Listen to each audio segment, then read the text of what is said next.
The Battle of Gonzales, fought on October 2nd, 1835, stands as one of the most significant moments in Texas history, marking the official start of the Texas Revolution.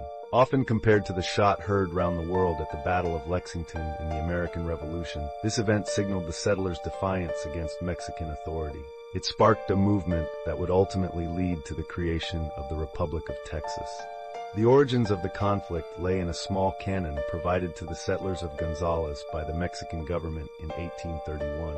This cannon was intended for defense against Comanche raids. However, as tensions between Texian settlers and the centralist Mexican government grew under President Antonio López de Santa Anna, the cannon became a flashpoint. The settlers viewed it not only as a practical tool for their protection, but as a symbol of their autonomy and rights. By 1835, many Texians were deeply dissatisfied with Santa Anna's increasingly authoritarian policies, including the revocation of the Mexican Constitution of 1824.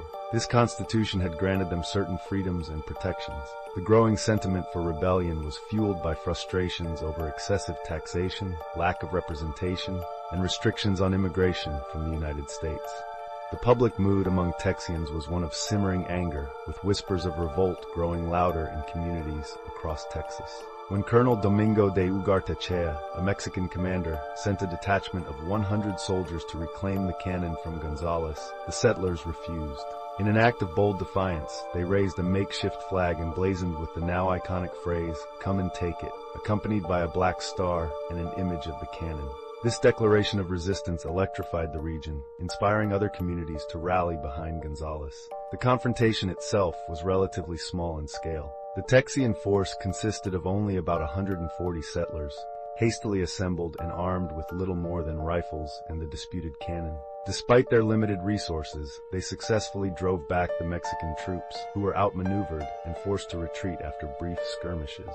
Casualties were minimal, with only one Mexican soldier reportedly killed, but the psychological impact was enormous.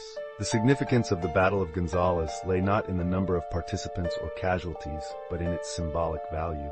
It marked the first armed resistance to Santa Anna's rule and demonstrated the Texians' willingness to fight for their liberties. News of the victory spread rapidly, bolstering morale and drawing more settlers into the revolutionary cause. Within weeks, Texian militias began organizing across the region, and the momentum for full-scale rebellion became unstoppable. In the broader context of the Texas Revolution, the Battle of Gonzales united the Texian settlers under a common cause and solidified their resolve to seek independence. The "Come and Take It" flag remains a lasting symbol of Texan defiance and independence, embodying the spirit of resistance that defined the early days of the Revolution.